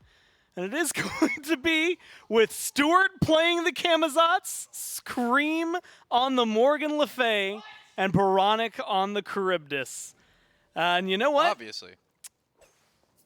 I have no idea. I don't know where to start, man. I'm going to be honest with you. Normally, this is where I say, hey, Trelly, X-Pick isn't in this normal spot. What do you think about that? And then we just start talking and we hang out. Well, I don't know where to begin. Well, Gore, this is where I make my money, because I do know where to begin. God. One of us has to. Stewart is going into this Camazotz ADC pick for one reason and one reason only. Crusher's out of the meta for your hunters, right? Barracuda is going to go Dev Gauntlets. He's going to get Gilded Arrow, and he's not going to have pressure for a long time. You want to know who is going to have pressure? Stewart on this Camazotz. If he's able to blink in with this Mace build, he's going to be able to just out-damage Barracuda pretty much through the early portion of the game, and that's where Stewart wants to find pressure. I will say, if Stewart falls, if Stewart dies any time before like 5 minutes, this lane is probably just over. So we'll have to keep our eye on that, and we'll figure out if that will happen, because he went Blink, and Awesome Jake does not leave Barra's side. They are attached at the hip for a reason. Right now, if the Nox combo comes through on the Stewart, he will die. Not this second, because only level 2, but I'm saying if he dies before 5 minutes, Stewart's going to have a very rough laning phase. But if this pick does what he wants it to do, he will out-pressure a Jingwei, at least in the early stages of the game. It seems like, even though he would have maybe expected Stewart at inbound to try and lead the fray, it's going to be Barra and Jake being a little aggressive, inbound half health. Shouldn't be too big of an issue mid lane. Baronic forced a whirlpool form away. Haddock's on the other side. Everybody's getting low somewhere. It's just a matter of the lockdown. Stewart has got to play this one carefully. Barra dashes away. 3 seconds on that blink just because of the combat timer. And it doesn't seem like it's going to be the engage. A lot of people got real close to dying. and everyone manages to get away with their lives. Yeah, I'm surprised Stewart used the Vampire Bats there, but Lasbra is on this rotation, and remember, Stewart has Blink, which means he doesn't have bees, which means if he's in combat, he can't escape, and it looks like inbound will be the target as Haddix gets a solo kill in the opposite side. Absolutely finds himself a solo kill, and inbound manages to make it out of there. So again, up seeing a lot of pressure in duo, big rotation, and a gank from Lasbra, but nothing coming out from that one. Teleport is now the lock-in for Scary D. So he makes it back to lane, but 0-1, and look, we saw that hit 0-4-0 last game. They really pressured out Scary on this pick. Yeah, we'll have to see what happens now that the Cabrakan has fallen with no teleport available. Your mana is going to be the big issue. Cabrakan likes to use the Tremors on the wave, but the blue buff will be spawning here shortly. The question is, will Lasbra show some face there? Stewart will get locked down, he'll get knocked up, and he might fall. Not enough. One more auto attack. Oh, so low at inbound. I think just earning the paycheck there. A couple of body blocks, that's all it takes. That keeps Stewart alive. I mean, so close to die. We can take a look, though, at that first blood. What happened over there for Haddix to get this? He starts lower health. And otherwise... Just clicked Ardio abilities. Yeah, just Ardio things, honestly. It seems like Scary D, despite Ardio being the most popular pick right now in solo lane, Scary D forgot how much damage she can do, but we'll have to see how much...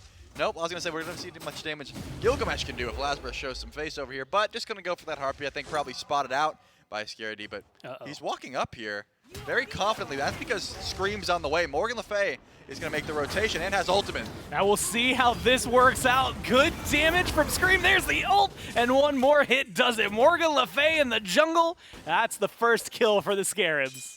And that's going to be a very key target to get it on. Scream with a lead is going to be super annoying. I mean, I know if you're just joining in and you haven't seen some of Scream's other Morgan Le Fay jungle games, you might think this is a troll pick. You might think that he's getting lucky right now, but no, this is exactly what happens. He finds the lead early. Inbound is going to get knocked up here, taking a fair bit of damage, but has the Riptide just to escape. Scream is not going to let this gold go to waste, and he's going to continuously get active. He has the blink for a reason. He wants to push this lead. Once he finishes that flat pen item, I would not be surprised if he looked over towards that solo lane again, or possibly over here at duo, just trying to find that pressure where Morgan Le Fay jungle is best, and I think it's right now. It's going to be fun to watch, man. Again, like you said, a lead, not just a small one. Lasbra still waiting to hit 5. Scream hits 6 and gets the Divine Ruin on board already. So it'll be fun, just fun to watch how this one's going to continue its growth throughout this. Good ganks. And you can see where all of those points are being allocated here as he levels up. Mainly the 1. And again, good damage. Maybe looking for another gank. Showing face over there on right. Lasbra, though, on the... Nope, he's I was going to say, on the wraparound, they have no idea, but Lasbra also just doesn't care. Apparently, I think he recognizes he's getting very far behind right now if he is trying to back up and just find some farm, so probably just wanting to go back to the farm game. That gank, if it doesn't work out, means he just wastes his time even more. Right now, Scream's level 6. We've already highlighted that fact, so you don't want to spend too much time waiting around for a gank that might not happen when your speed buff's up. Onto a Kamazotz who just got ult. I don't want to go. I don't want anything to do with Stewart. He's gonna be fine. He's gonna live through it. You can dump all your damage in the world. There's just a few moments where you're going to be able to lock him down. Most of it depending on Jake. That silence is going to be a big aspect of it. Going for the purple invade is the Nox here. There's the ult, gets the purple buff. And manages to force the Scarabs to fall back a little bit. And plus, now you've got Vin, you've got Lasbra getting aggressive in the jungle, at least showing presence over here. And kind of daring the Scarabs to step forward. I mean, you obviously have Haddix who got the solo kill in right, so you don't have to worry about that. Inbound, definitely going to fall there. Ven gets credit for that one. Still has the ultimate, but they're going to go in. Scream has a lot of damage. Jake gets out of there thanks to Barra. Now it's going to be the turnaround. Lasbra stunned out. Stewart goes down, and Vin goes massive in this one. A triple kill for the mid laner. Lasbra still alive thanks to the shell, and Vin still pumping out damage. Barra gets the last kill, strips Vin of the Quadra, but they pick up 4 kills on left. You know what? If this was late game, I would be extremely mad at Barracuda for stealing the Quadra there, but honestly, a kill on your Jing Wei this early in the game is going to go a long way. Barra wants to finish these items. So that was a very early triple kill, and I think Van probably happy to give away that gold at this point. The game is by no means won with a triple kill at 6 minutes. It's only a 1K gold lead, but could have been a lot more. Obviously, Lasbra is still a level behind, so I think letting Barracuda get that last hit there is going to go a long way, making sure you can finish those Dev Gauntlets. And now we're seeing a Tier 2 Voidstone purchase for Ven, so that's Going to be a lot of penetration, a fair bit of damage, but also a little bit of protection from that Morgan Le Fay jungle. Now, you had mentioned it, a level behind for Lasbra. This guy, Venenu, first off, good damage there. Didn't expect it. After inbound, maybe you're not going to find too much. I did not expect the shot from the ult to rip through, get a lot of damage out there to set him up, and then just clean up crew for him. But not only does it do all that, it gets him a 2-level lead. And that's what I was going to ask you about. Is the level deficit going to be enough? We'll have to find out in a second. Inbound low one more time on right. Lasbra able to get out of there, and Jake credit for the kill. Jake is low. Jake is dead. So it's support for support. But guess who's rotated in? It's Vin. It's Haddix. They get rid of Baronic, and they're chasing down Scary D. All they need is a little bit of distance, and they're going to find that one. Another set of kills for the Bolts here as they pick up a few more. I will say that there's one thing that Assassin jungles do really well that Morgan Le Fay cannot do, and that's get to this Thoth. Venenu right now is free casting, and that's because Morgan Le Fay just can't close that gap. With the blink not available, how are you going to get close to this Thoth? That's what Thoth does best, have insane amount of range and insane amount of damage. Those Assassins that can close the gap finish that off very well. The Bakasura probably would have looked great in that instance, but right now, that's not Scream's job. He really can't get to Ven. Stewart is on that Assassin, which right now is getting outboxed by Barracuda. I already mentioned if Stewart dies before level 5, this is what the lane will look like. And right now, he's sitting at 0-1 because of Ven's rotation, and he's 2 levels down in the lane. And bouncing back, it was very close to 4,000 experience. Pulls back towards about 3K at the very end there, so you can see how big the difference numbers are. But, 2 levels for both carries on the Bolts, and it's a level deficit only for Lasbra. On that side, Jake gets aggressive. Silence and Shadow Lock not going to be enough. So Baronic able to live this time around, although maybe not for long. There's the engage. Lasbra continues to jump inbound. This is the worst pace to be in. Does get out of there thanks to the Riptide, but the Bolts are out for blood. 9 kills to 2. And now they're starting to push that gold lead. About 2,500 now. And that's just what happens with a 4-man grouping in mid lane at about 8 minutes, where Stewart can't match that pace. Barracuda has the freedom of rotating to mid, but it looks like another dash in. Very aggressive and inbound. See you later. Back to base. 5 kills for Venenu. It looks like they're going to be, no, I was going to say Pyromancer might be spawning in soon. Not quite, about a minute off, but Scary D making the rotation. And I can't imagine he's able to find anything here. You might be dead, honestly. Yeah, this is not a spot you want to be in. Shadow Lock, stun, damage over the wall from Vin. And you're just thanking your lucky stars that you are a Guardian at this point, because otherwise I don't know if you walk out of that one. The Bolts are out for blood right now, Trelly. And you had mentioned it, like that felt like, oh yeah, let's go get Pyromancer. It's 9 minutes in the game. Like, they can't even get that on the board. And we're completely forgetting the Gold Fury on the other side of the map right now. Barracuda had so much gold, he didn't even care about Dev Gloves. He went back for the full Blood Forge because he can, simply because of that fact. You don't have to stack it up. I think he realized, I'm in lane against an Assassin. I probably don't want to have to go through that long of a power spike. I'll get Blood Forge online and then try to outbox it. The supports are going to go for a little bit of a battle over the Oracles, and Awesome Jake wins that because he simply has more levels. He has more ability levels. Level 9 Nox. He's doing more damage right now. But look at inbound. He's going into damage. The 0-3 Yemoja, itemizing into what I can only assume is Divine or Spear of Deso, is going to be very interesting here because he's been getting targeted by this Nox. The Nox has been trying to lock him down. Awesome Jake realizes there's no beads on this Yemoja, so that's not going to help him survive much at all. Yeah, this is going to be interesting, I guess is the best way to describe it. What works out for inbound and what doesn't? We'll have to keep watching. Riptides have been good. I'm going to give them a lot of credit. Ults last game, very good. Damage, doesn't seem to be doing too much just yet. Got into a Void Stone for Vin. A 5-0-4 Thoth is not typically the item that you see this early on in the build. Maybe you'll see it in a couple of items, but to get it right after the Divine is definitely new. We definitely don't see it on Thoth, but Ven has been going this on the E set, and I guess he's probably just got a taste of the fact that the Guardians don't do that much damage to me when I build this item, and I kind of get the free cast because, again, there's no physical jungler to deal with. Sure, it's Baronic, but Baronic should never be in range to hit you. Scream has Blink. The Morgan Le Fay is your real opposition right now, as well as Scary D, and Void Stone's going to help you be extremely tanky to both of those targets. So Ven just realizing, right now I'm 5-0. I'm a big gold bounty. I don't want to give that to anyone, so I'm just going to maximize my damage with a little bit of penetration, but also just a little bit of tank stats to go a long way here. And the longer you stay alive, the more damage you get out. That so is true. theoretically, instead of having to get it through in one volley of rounds, Well, he'll just stay alive long enough to be able to do more. Seems like the Bolts are finally taking notice. Pyromancer has spawned in, but instead, Gold Fury started up. And I don't even know if they need to go for a zone at this point. Inbound, looks like he'll step forward. They're taking a little while to burn this one down, so it's going to be noticed. The Scarabs walk forward. They do have the final judgment to try and secure it. They don't even need it. Inbound just gets rooted, locked down, and killed. Those walls don't provide too much. The Bolts get the Gold Fury and a kill to boot. Yeah, I was going to wonder, I was like, the Gold Fury sort of bounced around about 1 HP for a little bit there. Did inbound have the bubble to try and steal? He goes for the ult after the fact, probably seeing maybe we can pick up a kill, maybe we can find a pick after this, but the Bolts are just doing too much damage and they're ready to disengage at any moment. Right now, Barracuda sitting at a 2-level lead. In the mid lane, a 2-level lead. Baronic just ticked over to level 11, so almost a 3-level lead at this point. And then we've seen how it's very difficult for Yemoja to survive. Only a 2-level lead in that regard. But Awesome Jake already has Lonos Mask, so it's going to be very hard to kill.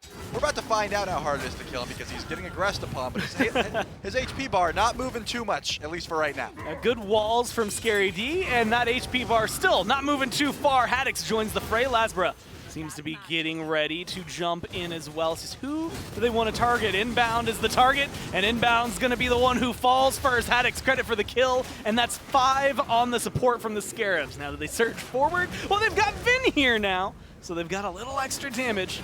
Haddix goes deep. Haddix is alone. Haddix beads and dash away. And there's Vin going for a root, trying to find the full disengage. But Scary D, I like where he's getting aggressive, doesn't have anything like a blink. It seems like that's going to be all they get. 1 kill and a run away from the Bolts. You do get the beads from Haddix, so there could be a return gank if they find some form of pressure. But Scream ticks over to level 12, probably will be able to get beads. But maybe just a shell. I mean, I've seen a few different relics from Scream when he does go for like a Morgan Le Fay jungle, so we'll have to see what he's itemizing. There is a lot of lockdown. Anytime I see a Nox, beads is probably just the best way to go there. Even if Awesome Jake misses the first one, a fair amount of cooldown is going to be built, so you don't want to give him that option to lock you down that easily. So you probably do just want to make sure that you're getting that beads, and it looks like that will be the choice. So he will be able to get that beads now, and the blink. So Morgan Le Fay a little bit more mobile and a little bit safer in that own pick. But going for a little bit of damage is Baronic. Has the chin size, and I imagine the Silver Branch bow is on the horizon. No Storm or crit just yet. But different than everything we've seen. Every time so far this week Baronic has played this pick, it has been the brawlers into a Toxic Blade into et cetera, et cetera. So a different look for him, but more akin to what we've been seeing out of the usual carries. It's the Bloodforge Wind Demon startup from Barra, though, changing things up for him. Pyromancer scooped up and taken by the Bolts. And now, I mean, Trelly, they're just in a comfortable position. Look, it's 12-2, and they're sitting at, let's see, 7,000? Almost 6,500 gold in their favor. It's going to be a gank onto Stewart. Look, Bat Out of Hell gets you out of a lot, but can you get out of the silence? There's the lockdown. You need the damage. The beads get popped. Bat Out of Hell is going to secure Stewart's life for the time being. You said the Olympus Bolts are comfortable. I think it would take a lot to make them uncomfortable in a situation like They've got like their slippers on, bathrobes are going. Fully reclined in the Maxnomic Smite chair. They have no cares in the world right now. They might go for a tier 2 at 14 minutes. Why not? Who's going to stop them? Is it Inbound? Doesn't look like it. Seems like he might be dying here if this final judgment connects. It doesn't even need it, actually. Barracuda is critting far too hard with this Bloodforge build. Now, though, Jake finally caught out a kill for the Scarab. Scream is leading the way, forces Bear to ult. Vin as well running away. Look at Scary D, look at Baronic. They're going for the cutoff path. Blink forwards from Scream, dash from Vin. Farah maybe hung out to dry because of a blink from Scary D. Good walls, and that's going to be the beads. Vin makes it out of there. Barra, with no mana left, is just far enough away, and the Scarabs only pull back 1. Yeah, Barra could have been the target there, but I think Scary D saw the dollar signs on Ven's head with a 6-0 bounty. That would have been the better choice to go for, at least trying to... If you could only pick one, going for Ven over Barra there would definitely have netted more gold, but Ven had beats and shell, so there was really no chase opportunity. Thought Dash just a little bit too far, able to close that gap. So a little bit unfortunate that Scary D makes the trek over for really nothing, but hey, you got the return kill. You're on the board. That's 3 kills now total, so you only had 2 at that point. You exponentially raise your kills, at least percentage-wise, but it's still 3-13. The gold lead is still very much there. You're pretty much going for some glory steals onto this Fire Giant. That's your best option. Look at Baronic. Can't even step up to clear the wave because of how much range Benenu has on this Thoth. But I think pressure might not even be doing a service to the way the Bolts are playing right now, 16 minutes in. It has slowed down, though, a bit from what we saw earlier. We're getting into that portion of the game, especially with the beads down from Vin, shells that are down and on cooldown. The Bolts aren't going to be able to leverage even a 7,000 gold lead maybe as heavily as they have some of the others. But we're seeing Obsidian Shards. Bara just straight up got a Deathbringer right after the Wind Demon. That usually is a sign of being ahead. And we're at the point where Lasbra thinks that Emperor's Armor is going to get value. So they're going to be diving towers very early on in this game. I think that just speaks loads about how this game has been going. He's like, well, I don't want to tank up this tower too much. Maybe I'll get Emperor's Armor, because you're not looking for jungle fights, Gore. You're looking for tier 2 tower dives. And right now, I think Lasbra's going to get his money's worth with that Emperor's Armor. I can almost hear him saying, like, I got to dive the tier 2s. It's the only way to do this. I got to get Emperor's Armor. Well, it's Gold Fury started up. Doesn't look like the Scarabs are going to even try to attempt this one. Oni Fury. Correction, I'm sorry. And now, my bad. Either way, they get it for the Bolts. Big surprise there. All 6 towers still standing. That might change soon. Right-hand side. A lot of pressure from a minion wave. Scary D's backing in the middle of the lane. Lasbra is just waiting for him. Catches him while he's in the back. Does not get the stun against the wall, though. Under the tower, Scary D. Blink forward. The minion wave's there. It seems like that's going to be enough to stop Lasbra. That was some extra tower aggro, though. 3 shots Scary D just took because of that Emperor's Armor. So already starting to pay dividends for Lasbra. That was a good stop. And a good little bit of damage, but Scary D, very fast. When you look at Emperor's Armor, right, I never think of the benefits it gives you on your side of the map. I always think of, cool, when we're on the other side, like if you're going for tower dives, but I guess having 50% attack speed, like it's little things like that, Shelly. Here we go. We're about to see it pay off even more. The tier 1 tower was dove. Scary D very tanky, so tier 2 tower probably also will get dove if they really want to go for this kill. But Scream comes over. They can turn this. Oh, this is going to be big for them. Lasbra goes in 2-man stun, and now they've got Bara jumping into the fray. Good crits is all they need, and the damage seems to be there. Jake in the back line, silence and lock onto Scream, and they're forcing the jungler out. Ult a little wide, and Vin coming for the clean up crew. Dash forward, ult forward from Barracuda, and it's a kill onto inbound. Everybody else on the Scarabs gets out of there cleanly, but this tier 2 tower, well, it's in trouble. Now that slowed attack speed helps the Bolts. They walk in, they clean it up, and they can fall back to the FG. Yeah, Stewart is still alive and around this objective, so Bat Out of Hell, you pretty much can't peel that. If you're trying to shut down any sort of objective steal, that's going to be your best option. A blink in to Bat Out of Hell would be a little bit disruptive, especially on this objective, but looking at the health bars of the Bolts, probably not going to pull this one just yet. There's a phrase where the game is unthrowable, and right now I don't think it is, and you might see why Ben will be picked out now. A huge shutdown for Veronica, and the chase is on. They could find Awesome Jake here. The reset on the ult is here. And a big bounty that gets taken down. 6-1 and 6 now. For the mid laner on the other side, Pyromancer started up. Pyromancer's getting tossed back and forth. Stewart's low. Bara gets lower and has to dash away to stay alive. The Scarabs are not going to let this game go just yet. They do have to drop the Pyromancer. Maybe looking for some fights on the side. Mid camps is where it turns. Pyromancer pick back up.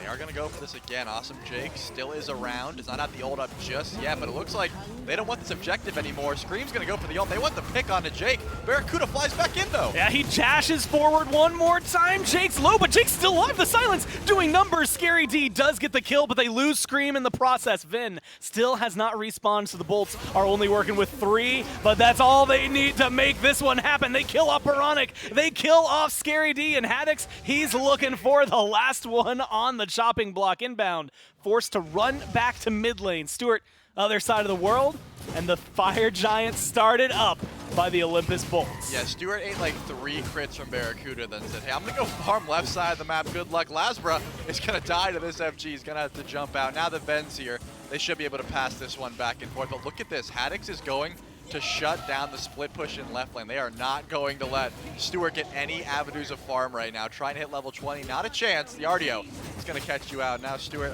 does have the ult available, so probably doesn't have any fear of getting soloed here, but no free farm. That tier 1 tower will not fall because of that rotation. So now 5 strong are the Bolts, 5 strong is the FG buff, and they've got a couple more seconds/minutes on that Primal Fury, but Barracuda going to stick up just a little bit for farm, probably trying to upgrade that Ornate Arrow into a Diamond Arrow, actually. That's the one he usually goes for, just a little bit of extra auto attack damage on that upgrade. And worth mentioning, 5-0 and 6 for Barracuda. Good slash line on the Jing Wei. And you know what? Games 100, 101, and 102 here, they've been really good. I guess this is 103 that he's picking up. And more than happy to continue playing this Jingwei pick. It is the upgrade on the starter. Not an upgrade on the shell just yet, though, although maybe not necessary for them as well as they're winning. I don't know what caused Inbound to be up near the Bolt speed buff, but he's not there anymore. The Bolts kill him off, and it's 0, 8, and 3 for the Scarabs support. Now the Bolts in a 5v4 start moving forward, looking for the last couple of towers, maybe a Phoenix here with about 3 minutes left on the power play. We'll have to see if they are going to go for that Phoenix in the mid lane, and it seems like that's what they have their sights on. Haddock's a little bit far behind, just a little bit at the moment, and they have already Lazarus going to jump in at this point. Look at that Phoenix, it's already gone. Yeah, taken down, but not burned out just yet. The Phoenix is still alive, the damage is out there. Finally, they kill the bird, but can they get a little more? That's what the chase is on for. Stewart, bat out of hell to the other side of the planet. Scary D killed off. The Bolts picking up more onto Inbound. Front line gone for the Scarabs. Bolts repelled off the Titan for now. Jake dashes forward. Baronic eats way too much damage, and they're looking for the 2-0, this time in a commanding fashion in game number 2, but they're playing with their food just a little bit. The damage onto Scream, onto Stewart is there, and Barra puts up another one. 7, 0, and 8. The Titans' health is falling, and they're going to take game number 2, 22-5. Barracuda is critting for like 700, even in base. Stewart, you are not safe from this Jingwei. Game 102, game 103, whichever one it was. Bear plays a lot of Jingwei is the point. Looked extremely solid, especially just backing, fighting a Bulwark, the Bloodforge into the Deathbringer. Just so many crits. Barracuda looked vastly unchecked that game. It didn't seem like anyone could really stop the Jingwei from free casting, and Manenu got a triple kill at like 5 minutes. And you know what? I was actually going to talk about that. For the first 4-ish minutes, it didn't look great for the Scarabs. Things were going in favor of the Bolts, right. But it was typical early game stuff, right? Where it's like, okay, yeah, it's like 1K, who cares? Shrug it off. And then the triple kill happens, and from that point forward, the Bolts just didn't stop. It was foot to throat. They made sure the Scarabs were put down, and they elevate themselves as well up in the standings. It's going to be a big shakeup. The Bolts win in 2 games here. We're going to break that one down, look at tomorrow, and take a peek at those standings right after this.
3, 2, 1.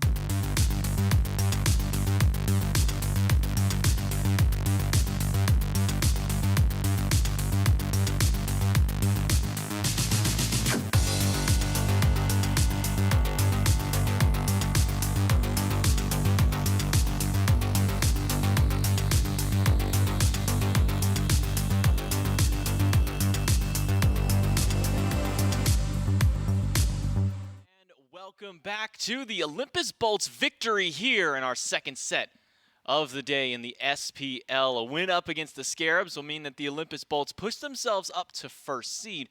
And we're going to take a look and see if they're able to hold that first seed here, depending on how the rest of the week goes. But that game was dominance from, what's the phrase you use here, Mifflin? Minute 1 to minute done is the way? You can't steal this one from I gave me, you the man. I gave you the credit to it at the very but least. You said it, you know, like I could have said it. You want to say it, Mifflin? No, it's already been said. Okay, all right, fine then. But dominant performance nonetheless here out of the Olympus Bolts. They, I believe we've talked about kind of draft diffing a little bit here against the Scarabs in Game 1 and Game 2 now. They do not learn. They just simply did not learn their lesson, man. That was tough. That was a tough one. It was very tough. You know what would make this a little bit easier for them and for everybody, though? They had a Prime Gaming sub.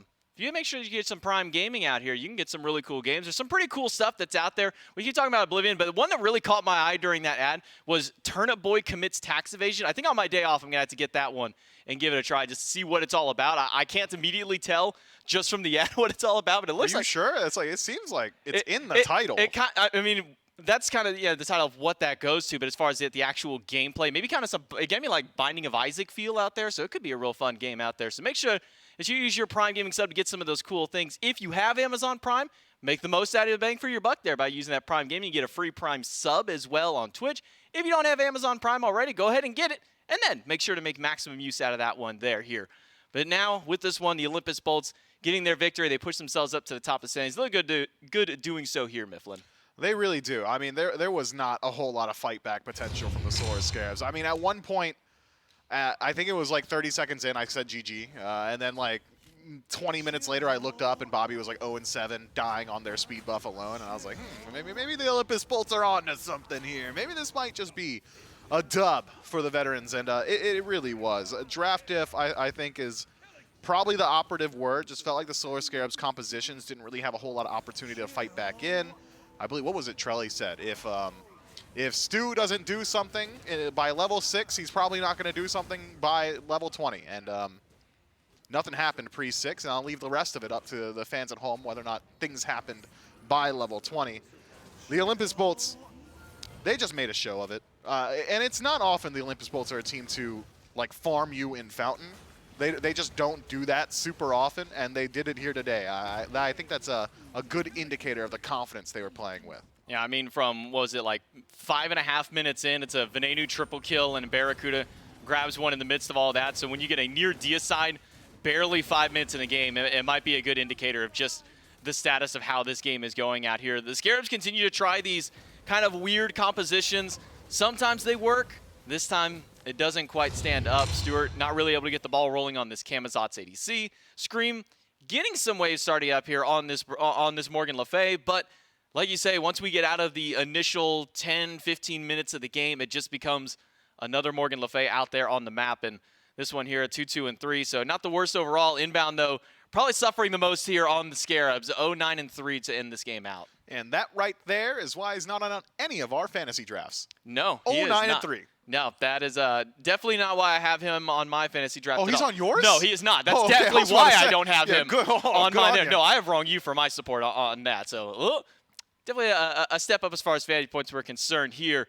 Barracuda, 25,000. To be fair, that's why he's on my fantasy draft. To be fair, he started the game out with Bloodforge, Wind Demon, Deathbringer. Yeah, he was owning. He owned. I think that's an understatement. Yeah, you're right. He owned. We're going way back. So I don't think I have heard that word in probably 12 years, Mifflin. Well, you can get that little calendar thing, you know, Yeah, days since pwned. Days now since 0. pwned, it's now set to 0 here. Thanks to our friend Mifflin over here. We've got Barracuda, the pwner, in the lane. That felt weird to say. The Yeah, guy do who the interview, man. who pwned Stewart in lane. I'm just gonna jump over to. We got Barracuda I here. don't want to do the interview. Standing anymore. by. I'm just gonna walk away. I don't want to be known as the You know what? owner. You have shoes on. What the heck, Barra? Okay, yeah, I kind of goofed. I'm just so hungry, so I'm just ready to like skedaddle and get me some food because I'm just starving. Talking about, well, It started so late. And you got here very early, as did. made obvious by the interview. You got here like 1:45, expecting your set to be maybe like 15, 20 minutes later, but now you're here. It's 6. That's not how it worked today, Oh, yeah, look, unfortunately. look at Yeah. that. That's a nice little picture right there. Oh, that's adorable. That could be your new profile picture. Yeah, I like that a lot. Yeah, I'm just starving. Well, hopefully we won't have to keep you here very much longer, You can Barra. ask as many as you want. You know, I'm known as the Poner now, so anything else you want me to like label me as is fine. I think we have you. What is the bread man was one that was labeled in that interview. Apparently, right now the shoes wear instead of Yeah, this is your terrible. socks. It's so uncomfortable. Yeah, man. I can I'm so tight down here. I can tell My that range of you are motion. out of your groove right now. You guys are done with your season, at least for now. No more games to go through. As you guys get ready for the seed, I believe you're just waiting on the results of the Jade Dragons. I mean, how does it feel bringing yourselves up here to the top 4? Really good considering it's LAN, which I think previously, like last year, and on the major tournaments, I think we struggled. And I think for us to have a full LAN league and for us to play well and potentially be first seed, not that I really like care that much if we are first seed. It's just cool to be potentially first seed like this late, you know, in my career. It's pretty cool. And yeah, just happy the boys are playing really well. Yeah, you guys played real well today. I'll let you get out here so you can go get some food, celebrate with the Yeah, guys. I'm not really sure what I'm saying right now. I'm just like shooting words out of my mouth. Maybe take your shoes off so you can kick back and True. relax. Thanks for stopping by. Congrats on the win today, Barra. Thank you. He surely drives with shoes on. Like, I do know some people who do not drive with their shoes on. yeah, though. you shouldn't. Really? Yeah. Even if you're just wearing the socks, so drive with your socks? No shot, dude. Come on. You go, yeah, that's what I'm saying, is he's got socks under the shoes. So do you think he just goes barefoot to drive in the car? No, I said surely he drives with shoes on. Oh, hopefully so. Hopefully, I hope that's the case out here. Let's take a look at the schedule, though. This is only day 2 of our final week here in Phase 1 of the SPL, which means we still got one more day to go. And it's going to be a triple header starting off at 11 a.m. tomorrow. I know it's a little bit earlier, but hey, this is our 4th week doing it now. So hopefully by now you've been able to round that one into your calendar. We'll start out with the Camelot Kings and the Valhalla Valkyries. Then there'll be the Leviathans, the Dragons, and the Tartarus Titans and the Oni Warriors as our final set of the day. The Valkyries found their first win in such a long time here today up against the Leviathans and up against the Kings tomorrow. If the Valkyries find another set win, they bump themselves out of 8th seed. They can take that 7th spot away from the Scarabs with a win tomorrow. They could, but the Camelot Kings, who have been stumbling recently, I'm sure would love to find another win, and I don't think they're going to take it easy on the Valks, even if they are riding a high of a dub. It's a very close race here at the top of the standings. The Titans and the Warriors, that set will determine which of those teams they're already beating can the break Scarabs. into the top out there. Well, the Titans and the Warriors. Sorry, my bad. Did I say the Scarabs? Yeah, you said the Valks would jump the Scarabs.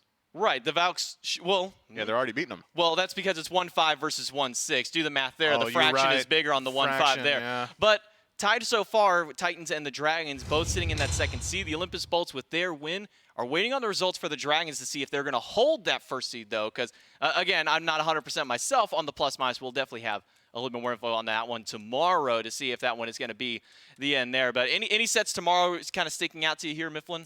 I mean, like, I said last week that I got Camelot Kings against the field, and then I here we go. immediately ate dirt. So I'm hoping we get a look at the Kings that I was expecting last week, maybe 1 week late. So first set of the day, I'll be here bright and early, 11 a.m. Yeah, we'll all be here, and hopefully you'll be here too. 11 a.m. tomorrow, right here on the same place you've been watching it the whole time. On my help of myself, Mifflin, all the casters, production behind the scenes. Thank you for watching. We'll see you tomorrow at 11 a.m.